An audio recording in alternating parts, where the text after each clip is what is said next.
Hello, this is chapter 20, and this is on organic chemistry. Organic chemistry is really important, and I wanted to make sure that we learned about it this year because this is like the basis of life and chemistry in life. This is all about carbon, and carbon is the atom that all living things are made of. So it's really important that we had a chance to go through this chapter, and I'm going to do each one as a section. So this will only be section 1. So in this section, we'll learn about the carbon atom and what makes it special and why we have like many classes on it. You can take lots of different classes on organic chemistry. We'll specifically then look at alkanes, which are one type of carbon molecule, and how they can form structural isomers, and we'll learn how to draw them and name them, and then we'll learn about how they work in petroleum and oil. So first of all, these are some things that make carbon weird and carbon able to do all these things. So it bonds strongly to itself, and it can form long chains or rings. And when we have a molecule that's carbon-based that exists in living things, it's called a biomolecule. And then we also have organic compounds. That's another term that we use. And these are only made of carbon compounds, but not all molecules that have carbon are considered organic. So organic is kind of a word that we tend to use incorrectly. We might use it for like your apples or your asparagus maybe, and that's not really what the word means. Organic compounds mean that they contain carbon, except if you have an oxide like carbon dioxide or carbon monoxide, that is technically not an organic compound. And then like calcium carbonate that has carbon in it, that's technically also not organic. So there are some exceptions to that. But now we'll look at some carbon bonding. We learned in chapter 12 that when atoms have 4 things bonded to them, they're called tetrahedral. Remember that term? And here is model of a tetrahedral. And so you can see this, I put the picture up there, you can see this in 3 dimensions. You have one hydrogen, this is a carbon in the center, just like what's pictured. You have one hydrogen coming up, and then you have these 2 that are sticking out in the front, and then you have the one that I'm hanging on to in the back of the space. And so you notice here, according to VSEPR rules, all of these hydrogens are pushing away from each other as much as possible. So that's what a molecule is going to look like this. And this is methane. That's the simplest carbon molecule. You can also have double bonded molecules. And remember that carbon always has to be bonded to 4 things. So that's a rule that you should write down. Carbon has to be bonded to 4 things. So if we're making a double bond, you're sharing 2 pairs of electrons. And this is what it looks like. So here in this picture, this carbon is sharing these 2 pairs of electrons in the double bond, and then it's also sharing these 2 single bonds there with the hydrogen. So in this model that I made, I showed you how I can make these double bonds, and this kit has these special kind of squishy bonds that are kind of not elastic, but bendable, whereas these other bonds are like you can't move them. So that's how we show double bonds. And here, this carbon is sharing 2 electrons here, 1, 2, and 3, 4. So it's sharing those. And then it's also sharing these 2. So that's a total of 8. So the carbon each one still has 4 bonds, just like all carbons should. They're just in a different space. And then we also see that with a triple bond. And so here is a triple bond. And you can see that it has 3 pairs of shared electrons in the middle between those 2 carbons and then the H's. So it's still bonded to 4 things. It's still sharing 8 electrons. Here's what it looks like. You can see that this one is trigonal planar. Each carbon is trigonal planar, and it's flat. And then this one's linear. And think about the formulas too. This one would be C2H2. There's 2 of each. And then this one would be C2H4. And I also made one that's single bonded that you could compare. So it has single bonds, and that means that it's going to have 3 hydrogens to make up for the 4 bonds total. And this one is C2H6. Okay, and this one can spin. And it literally does spin in real life. It prefers to be like this, so that you see how the hydrogens are like not close to each other in space. They're like straddling each other, versus this, they're gonna actually like push each other out of the way, and that's more comfortable for them. If you can kind of see that. Okay, so those are 3 different molecules with 2 carbons. So when we just talk specifically about alkanes, that's one term that you'll definitely need to know. Those are made of hydrocarbons, so that has carbon and hydrogen in it. And when we call them saturated, that means that they are all single bonds. So for example, in this one, this is ethane, and there's only single bonds. And then if we look at this one, this has multiple bonds. It has a double bond, so this would be unsaturated. The triple bonded one would also be unsaturated. Here's a picture of that. So what I remember is that the ethane, the one that's saturated, is saturated with H's, with hydrogens. That's how I remember the difference. And then the unsaturated one, we could pop off one of those double bonds and we could add a hydrogen, and then it would look like this one. So those are those 2 terms. Okay, so here's some examples of alkanes.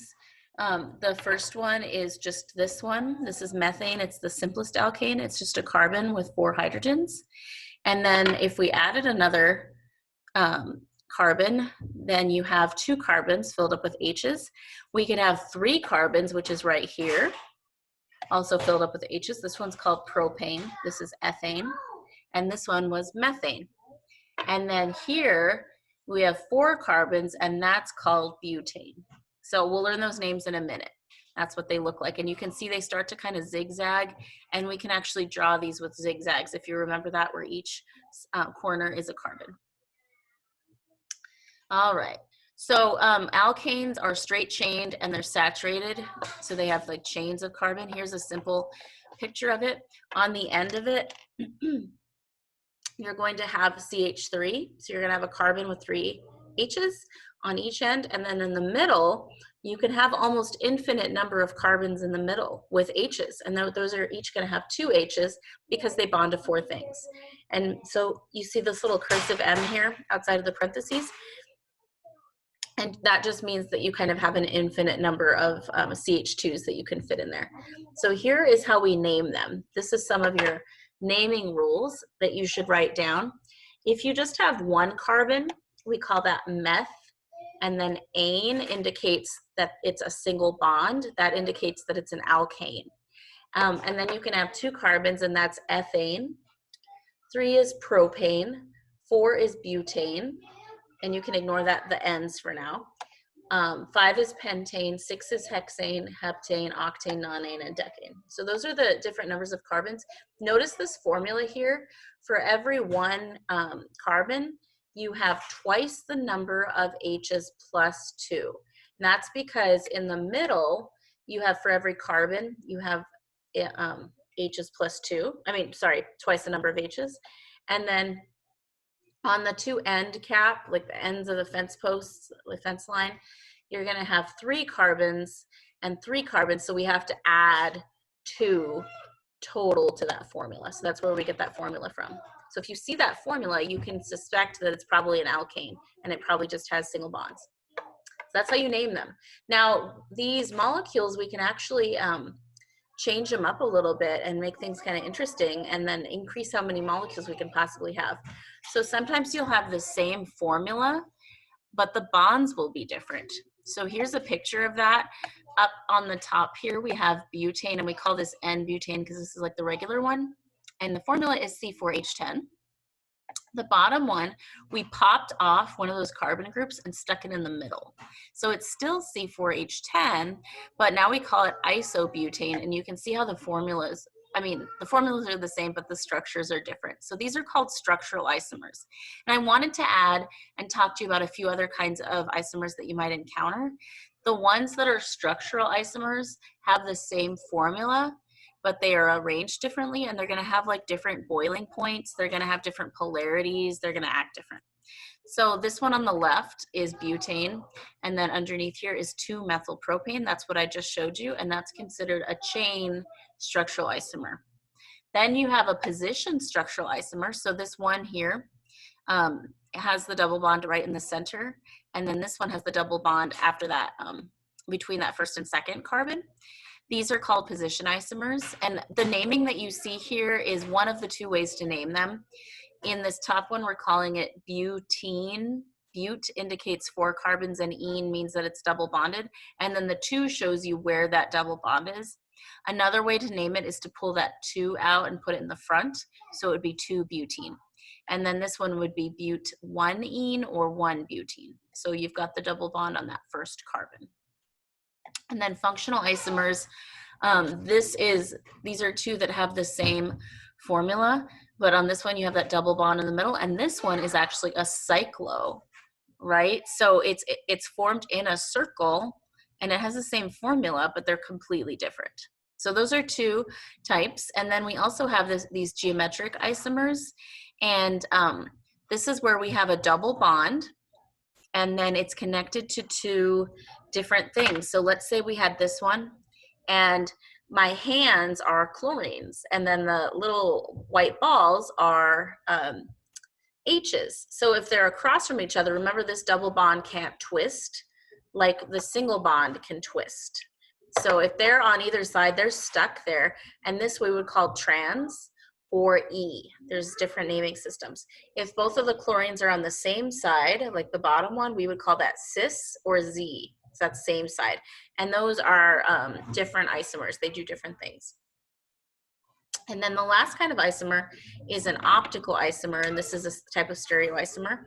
We also call it chiral. That's another term that you'll hear, and that's written C-H-I-R-A-L. And I have some models here to show you some chiral compounds. So chiral compounds have to have a carbon with 4 different things bonded to them. So you can see in this one, I have a purple one, a red one, a blue one, and a white one. So there's 4 different compounds bonded to it. Just like in your picture, there's a CH3, there's an H, there's a Cl, and there's an OH. They have to be different. Okay, so that's worth writing down. And then what happens is, if we have another molecule, I built another one that looks just like it, and it actually looks like a mirror image of it. So you have like the whites out in front there are matching, and then the reds are matching, and the purples are sticking up, and the blues are sticking out the sides. So they look identical, but these are actually not the same molecule, and they would have kind of the same formula, but we need to show that they're different. And let me show you how they're different. So I'm going to take this one and try to put it on top and match it up to see if it's the same. And if you can see here, if my hands will get out of the way, the blues are the same. You see the purples are the same, but then the whites and reds are different. So these whites and reds don't match up. You can see that they're opposites. And these are chiral compounds. And these are important because if you have medicine that you're making, like ibuprofen, these molecules can be really, really huge and still have a chiral center. So if you have molecules that you're making medicine out of, some of them might be chiral. And so if you're making something, half of it will be one form and the other half will be the other form, just when you manufacture it. Some of it, like one of it will be the effective drug and the other one will be inert. It won't do anything. So you have to know that half of the drug does nothing and it's not potent. But sometimes half of the drug, half of it is like good. The other half can be toxic. So they actually have to separate off the toxic form of the drug because it interacts differently in our bodies with our cells. So it's really important to know about this chiral chemistry when we're learning about medicines and other things too. So let's look at some naming principles for alkanes. To name an alkane, we first tell how many carbons there are, and then we add ane to show that it's single bonded. And we put those names together. So here's some examples. If you have 5 carbons, it's pent. If you have 6 carbons, it's hex. 7 is hept. 9 is oct. 8 is oct. 9 is non. And 10 is decane. And we can also name branched chains. So sometimes we'll have little branches come off. We always name the longest chain first. So make sure that you're following the longest chain and finding that before you name them. So here's an example of that. In this case, our longest chain is 5 carbons. And then we have this little CH3 group that's substituted off. So we're going to use this 5 carbon chain for our longest chain, and then we'll add the substituent. And here is an example of that. So this one we have 6 in the chain, so that would be a hexane. And then we're going to add the CH3, and we call that a methyl. So then we would identify where that methyl group is on that 6 carbon chain, and we would use the lowest number. So here we have 1, 2, 3.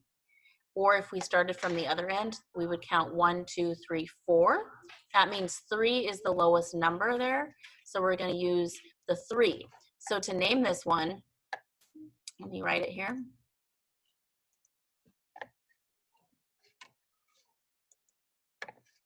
It's not letting me type right now. I'm just going to leave it because it froze earlier. To name this, it would be 3-methylhexane. And here's the chart that you use for those little groups that are hanging off that we call substituents. We would call a 1-carbon methyl. We would call a 2-carbon ethyl. 3-carbon would be propyl. And then if it's connected to that middle carbon instead of the end, that would be isopropyl. 4 would be butyl. And then if it's connected to one of the middle ones, it's sec-butyl. If it's connected like this, in this format, it would be isobutyl, and then this would be tert-butyl. So just use that chart when you're trying to name them. So here's an example. This parent chain here has 5 carbons, so we would name that pentane. And then we have 2 substituents sticking off. Those are both methyl. So I would name this one 2,3-dimethylpentane. Right, there's the name. So you're going to put a comma between the 2 and 3, and then you're going to put a di to show that there's 2 methyls, and then pentane. Sometimes we hyphenate between the methyl and pentane, and that's fine too. These are some rules in your book, so you can use these rules for your naming. And it's kind of going through what I explained. And we can look at these 2 examples, try to name them. On this one, you have your parent chain down here in the middle, and there's 6 carbons there. And then you have 1, 2, 3, 4 methyl groups. And then you have to figure out the naming and use the lowest numbering for your naming. So this one would be, you have 2 carbons on 2 methyls on this one. And then this one would be the 4 and the 5. If you number it the other way, it would be 2, 3, 5, 5. And those are bigger numbers. I'll reveal the name in a minute because it'll come up at the same time with the bottom one.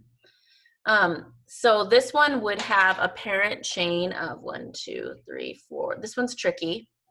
It looks like this would be the parent chain, but it's not. The parent chain actually wriggles around this way because that's actually a longer little path. And that would be an octane. There are 8 there. Then you figure out your lowest numbering. And we also have a couple ethyl groups. This one over here is a methyl group, and then this is an ethyl group, and that's an ethyl group. So I'll reveal the names. Oh, it came separately. This one is 2,2,4 tetramethyl because you have 4 methyl groups. And then it's a hexane for the parent chain. This one is 3,6-diethyl. So you have an ethyl here and then the other ethyl here. So 3,6-diethyl, 3-methyl. Here's your other methyl octane. Okay, so you'll practice some of those. This, your book also talks about how hydrocarbons are used for an energy source for fuel. So here's some examples of that. And we have, you can see over the years, we have increased our dependency on petroleum and natural gas, which is a hydrocarbon, over wood. So we're using a lot more oil. It's going down a little because of other sources, right? Okay, and so petroleum is mostly a hydrocarbon compound, and so is natural gas. And so here's some examples of some major uses and the molecules we use. So gas is C5 to C12, kerosene and jet fuel, and diesel and asphalt. So those are some ways that we use oil. And I'm going to skip these reactions. You don't need to know these. All right, that should be it.